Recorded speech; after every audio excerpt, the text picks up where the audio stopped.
Assalamualaikum warahmatullahi wabarakatuh.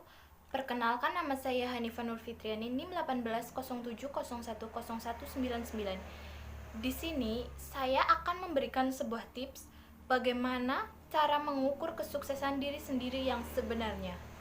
Apa sih yang dimaksud kesuksesan diri sendiri? Kesuksesan diri sendiri adalah sebuah usaha yang dapat dicapai dengan kerja keras serta diimbangi dengan doa kepada Tuhan Yang Maha Esa. Apa saja sih yang termasuk dalam kesuksesan diri? Yang pertama, sukses adalah ketika kita mampu mengakhiri hari kita dan menyelesaikan pekerjaan kita dengan sangat baik. Yang kedua, sukses adalah ketika kita pulang ke rumah dan disambut dengan orang-orang yang mencintai kita.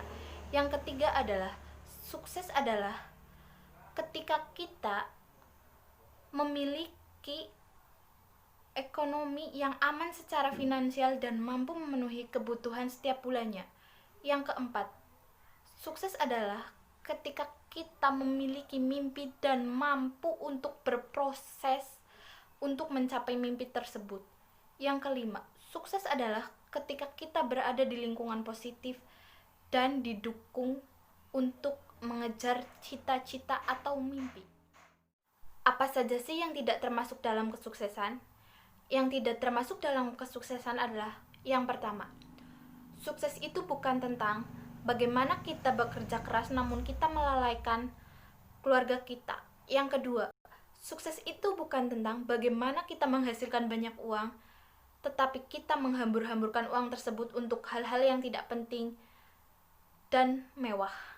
Yang ketiga, sukses itu bukan tentang bagaimana kita terlalu fokus bekerja sehingga kita melalaikan untuk beribadah kepada Tuhan Yang Maha Esa, lalu terlalu sibuk dengan urusan duniawi. Yang keempat, sukses itu bukan tentang bagaimana kita pelit ilmu dan materi kepada mereka yang membutuhkan. Yang kelima, sukses itu bukan tentang bagaimana kita menjadi pribadi yang haus akan ketenaran serta kekuasaan. Lalu bagaimana sih cara kesuksesan diri yang sebenarnya? Yang pertama, kita harus bahagia dengan hidup kita sendiri. Maksudnya adalah ketika kita punya arah tujuan dan makna dalam hidup kita sendiri, serta kita tidak boleh cemburu terhadap kesuksesan yang telah dicapai orang lain. Justru sebaliknya, kita harus bersikap sportif dan termotivasi dengan kesuksesan orang lain. Yang kedua adalah kita harus bisa menghargai diri kita sendiri. Maksudnya adalah kita harus menghargai setiap proses yang kita lewati untuk mengejar sebuah impian, meskipun akan ada banyak rintangan serta sebuah kegagalan dalam melakukan proses tersebut. Yang kedua adalah kita harus bisa menghargai diri kita sendiri. Maksudnya adalah kita harus menghargai setiap proses yang kita lewati untuk mengejar sebuah impian, meskipun akan ada banyak rintangan serta sebuah kegagalan dalam melakukan proses tersebut.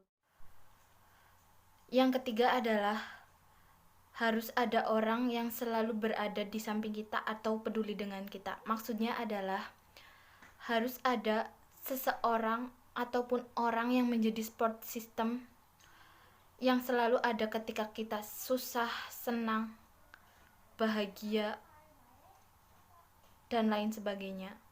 Maksudnya, mereka akan menjadi tempat kita rehat ketika kita merasa lelah dan capek untuk berjuang meraih mimpi. Yang keempat adalah kita melakukan sesuatu untuk orang lain. Maksudnya adalah ketika kita tidak hanya fokus untuk diri sendiri, tetapi kita juga ikut berkontribusi untuk orang lain. Hal ini dapat memberikan dampak baik secara langsung maupun tidak langsung untuk orang lain. Yang kelima adalah kita harus terus berproses dan berkembang. Maksudnya adalah kita tidak mungkin stuck di tempat dan kita tidak mungkin terjebak dalam lingkungan yang tidak mendukung kita. Kita harus punya motivasi untuk terus meningkatkan kemampuan dan kualitas diri. Yang keenam adalah kita harus berani mengambil tanggung jawab. Maksudnya adalah Seberat apapun beban tanggung jawab yang diberikan, kita harus mampu menjawab tantangan yang diterima untuk mencapai kesuksesan. Tentunya kita harus naik kelas dalam menjalankan tugas dan tanggung jawab. Yang ketujuh adalah kita mempunyai kebebasan dan keleluasaan yang kita sukai untuk melakukan apa yang kita sukai. Maksudnya adalah kebebasan dan keleluasaan tidak dapat dibeli dengan materi, tetapi kita ketika punya kebebasan melakukan sesuatu hal yang kita sukai, kita termasuk ke dalam orang-orang yang sukses.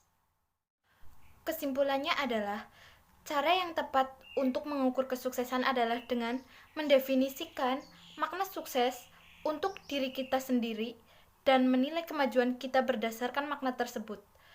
Tingkat sukses yang kita inginkan dicapai oleh masing-masing orang berbeda-beda. Jangan paksakan diri kita untuk memenuhi standar kesuksesan orang lain. Contoh, target tahun 2020 menerbitkan buku pertama. Cara menilai kemajuan: 1. Menulis 500 kata per bab.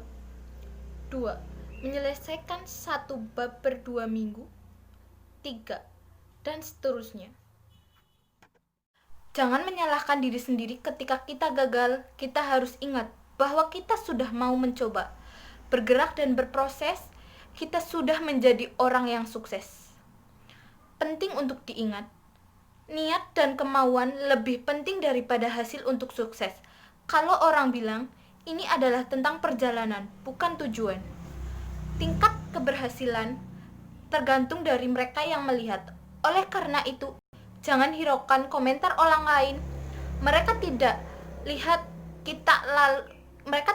kita melalui dengan air mata, keringat, dan kebingungan yang kita sering alami. Ukuran kesuksesan yang sebenarnya dihitung dari beberapa kali kamu bangkit dari kegagalan. Berani bangkit dari kegagalan dan maju lagi adalah kunci kesuksesan. Jika apa yang kamu lakukan membuat kamu bahagia, puas, dan termotivasi untuk meraih keberhasilan, berarti tandanya kamu adalah orang yang sukses. Kurang lebihnya mohon maaf. Terima kasih. Sekian tips dari saya tentang cara mengukur kesuksesan diri.